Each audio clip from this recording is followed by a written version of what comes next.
Welcome to the Lexi Rock Show. Did you know? Hey, this is Lexi Rock, and welcome to the Lexi Rock Show. In case if you haven't watched my first or second show, I'm Cuban American, songwriter, actor, music producer, guitarist, you name it, jack of all trades. Before we get on with the show, I want to thank all my metalheads, my fans. You know who you are. Thank you for your support, your likes, your share, your comments. I really truly appreciate it from the heart. Peace to you guys too, okay? And I'm gonna have a sip for you guys right here to thank you guys before we get on with the show, if you guys don't mind. Martini. So good. I wish you guys were having it with me too. Let me put this martini down. Don't want this martini on my left paw. No, don't want that. Anyways, special show for the King of Pop, Michael Jackson. Okay, just one show special for the guy, R&B singer. He's rock and roll, he's pop, he's R&B, you name it. Yes, he's rock and roll. Okay. Anyways, for starters, Thriller, one of the biggest albums of all time, the biggest sellers of all time. At the time, 83, 84 when it came out, 40 plus million records. Million records at the time. No internet, no social media, nothing of that. Okay? Only Michael Jackson pulled that off. And counting. So today, worldwide, I believe maybe it's 200 million, just that one record. Who's done that? Michael Jackson. Okay? Beat It, Thriller, Billie Jean. How Billie Jean started? The bass line to Billie Jean, how it starts? Michael Jackson created the bass line and then they decorated the song around that bass line. He did that. Every song on that record was a #1 smash hit on the radio. Big time. Did you guys know that before the record Thriller with Billie Jean, Beat It, all that, it was released, Michael wasn't happy with the mix. He said, I refuse to release the record because too many instruments are too low or too high. It has to be remixed. He tells Quincy Jones, the music producer of the record, legendary Quincy Jones, I'm not gonna release this, Quincy. He was like, Michael, you crazy? We're like in a deadline. I don't care. We have to remix it. If not, I'm not putting it out. Who's gonna agree with? Who's not?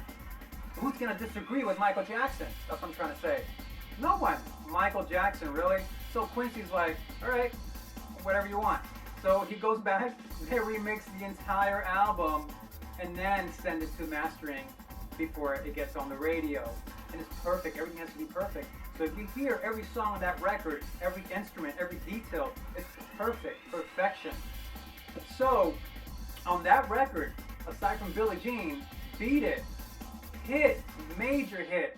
Okay, the rhythm guitar, the rhythm rock and roll guitar was amazing, but the lead guitar, did you know who recorded that guitar solo? Come on, my metalheads. Eddie Van Halen from Van Halen recorded that guitar solo. Michael Jackson hired him to record the guitar solo. So did you know Eddie went into the studio drunk off his ass to record the guitar solo? So what? I've done it before. One of the best songs, one of the best musical history, pop, rock and roll, you name it, it's been recorded under some sort of influence, whether it's drugs, whether it's alcohol. You know, you gotta feel it, you gotta, it's the moment. So, Quincy and others at the moment had an issue with Eddie coming into the studio drunk. And Michael's like, don't worry guys, this guy's a pro, he's gonna nail it, he's gonna rock it. So Michael sends everybody out of the studio and, you know, they click on record and punch, and Eddie recorded that one take guitar solo for Beat It. That's what you hear. Amazing, genius. Anyways, Bad, the follow-up to Thriller, 87. It was a huge hit. Bad. Many other hits. Dirty Diana, right? One of my favorites is rock and roll. Michael Jackson in the videos, he's rocked out with the rock and roll chains, the leather pants, you name it, right? That's when he went rock and roll. So, it was great. But Michael was kind of disappointed because it didn't sell as much as Thriller. I don't know why, because every hit, every song on that record was a big hit on the radio. Every single hit. But you know how it is. I think it sold 20, 30 something million. Wow, really? Michael was disappointed because Thriller sold 40 million at the time. Okay, but that's how we artists are work. We critique ourselves more than anybody else. So I get it, right? It was an amazing album. So, but anyways, did you know that Michael Jackson, at the time when he was doing the Thriller Bad record, his brother, the Jacksons, forced Michael to do this one last album and go on tour, Dynasty Tour. Michael wasn't thrilled with the whole idea because he was already a big soul artist selling millions of records. He was over the band, the whole boy band thing with his brothers. So he wanted, part with that forever.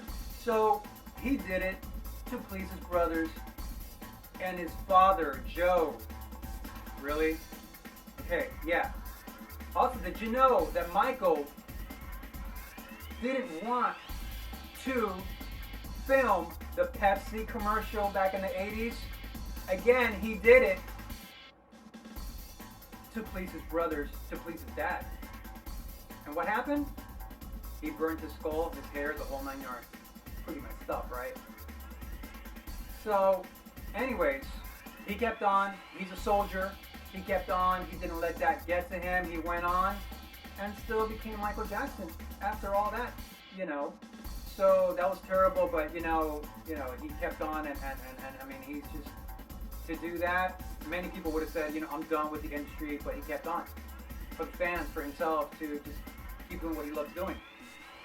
So, and after that, he, did other records. He hired Slash from Guns N' Roses to do the Dangerous record, and to do the Black or White song. He hired Slash to do the intro guitar solo. That was a smash hit, and other etc.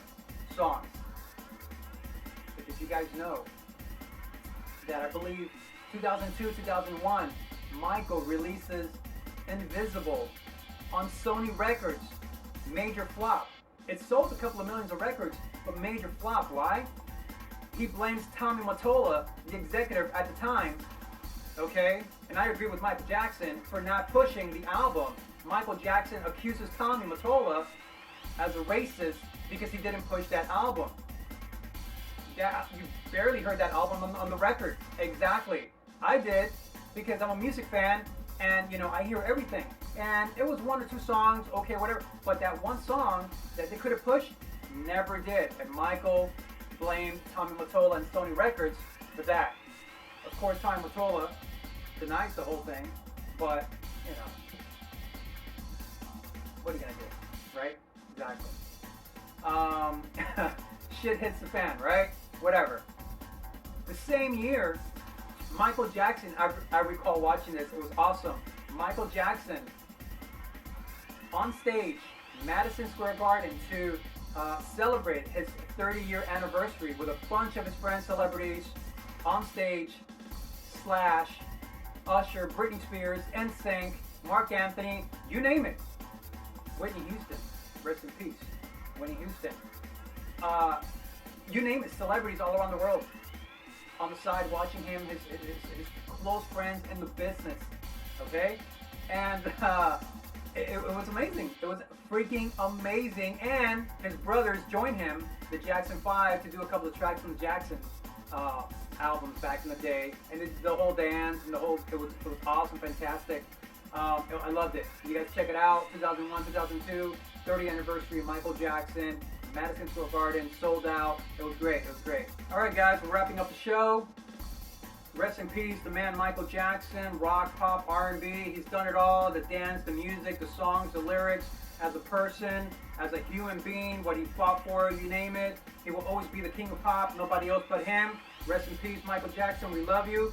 All right? Your music will always stay forever. Okay? And on that note, we're going to wrap it up.